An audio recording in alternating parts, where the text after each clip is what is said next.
अस्सलाम वालेकुम viewers, welcome to life with Sheen. आज मेरे किचन में बन रहा है ज़र्दा। बहुत ही मज़ेदार ज़र्दा और बहुत ही इजी रेसिपी के साथ बनाना बताऊंगी। आज मैं बना रही हूँ सेला चावल के साथ ज़र्दा। तो इसके लिए मैंने सेला चावल को भिगो दिया है तकरीबन 2 घंटे से।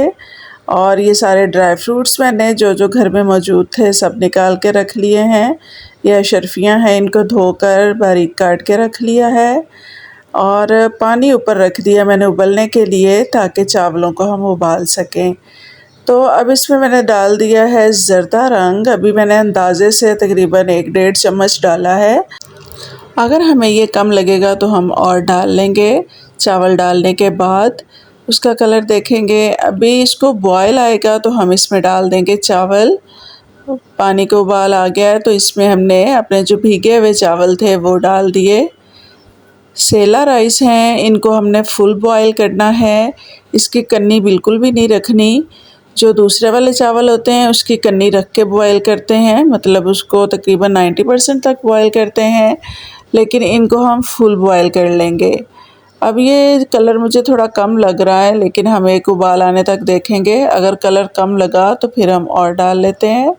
मुझे कम लग रहा था तो मैंने इसमें 1 चम्मच और डाल दिया है, क्योंकि हमें इसका प्यारा सा फ्रेश कलर चाहिए। येलो येलो सा फ्रेश कलर हो तो ज़र्दा बहुत प्यारा लगता है देखने में भी और खाने में भी।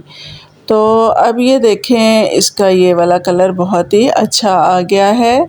हमें यही चाहिए था। अब बस ये बॉयल हो रहे हैं चावल, और इसको गलने तक हमने बॉयल किया और फिर इसको छान लिया।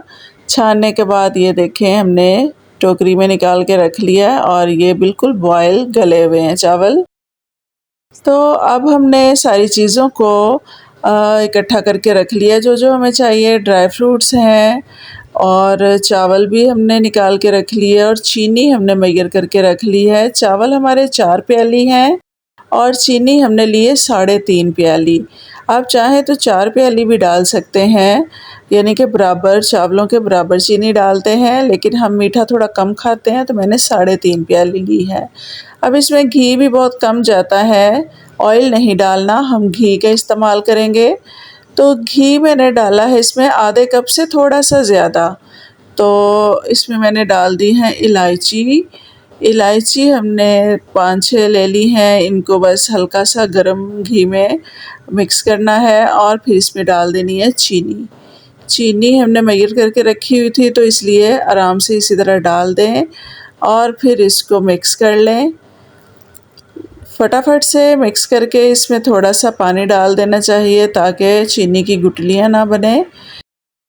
व्यूअर्स, चीनी जब मेल्ट होती है तो ये अपना पानी छोड़ देती है, लेकिन आपने बिल्कुल भी नहीं घबराना। इसको हमने इसी तरह बस थोड़ा सा पानी का छींटा लगा के मिक्स करना है और फिर इसमें चावल डाल देंगे और ये बहुत ही बेहतरीन बनता है, कुछ भी मसला नहीं होता। ये देखिए अब मेल्ट हो गई हल्की हल्की सी चीनी, बहुत ज़्यादा हमने मेल्ट नहीं की। और इसमें अब हमने चावल डाल दिए हैं। चावलों को आधा आधा करके मैंने डाला है, हल्का सा मिक्स कर लिया है। देखें अभी चीनी इसमें है, चीनी के दाने। तो हमने इसको बिल्कुल मिक्स अगर होने देंगे तो बहुत ज़्यादा पानी छोड़ देगी, तो ये चावलों के अंदर खुद ही मिक्स हो जाएगी।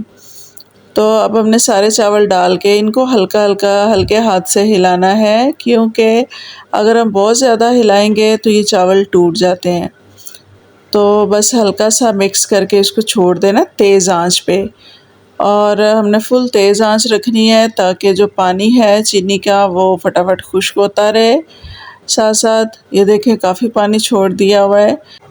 चीनी का पानी बहुत ज़्यादा हो जाता है। ये देखें इस वक्त भी इसमें पानी मौजूद है, लेकिन हमने इसको बस इसी तरह हल्के हाथ से एक आध दफ़ा हिलाना है, बहुत ज़्यादा मिक्स नहीं करना वरना चावल टूट जाते हैं।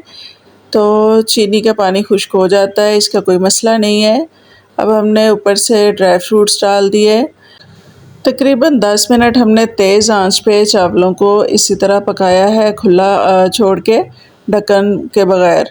तो अब हमने इसको दम देना है, तो ऊपर हमने सारे ड्राई फ्रूट्स डाल दिए और इसको हम 10 मिनट के लिए मीडियम आंच पर दम दे देंगे। इसके नीचे तवा ज़रूर रखेंगे हम। तवा रख दिया और इसको अब हमने मीडियम आंच पे तकरीबन 10 मिनट के लिए छोड़ देना है, ताकि ख़ुद ब खुद ही पानी अंदर जज़्ब हो जाएगा। अब ये देखें, मैंने 10 मिनट के बाद इसको हल्का सा चेक किया है, इसके अंदर पानी अभी भी मौजूद है। लेकिन इसको हम क्या करेंगे कि एक दफ़ा मिक्स कर देंगे ताकि सारे चावल ऊपर नीचे हो जाएं।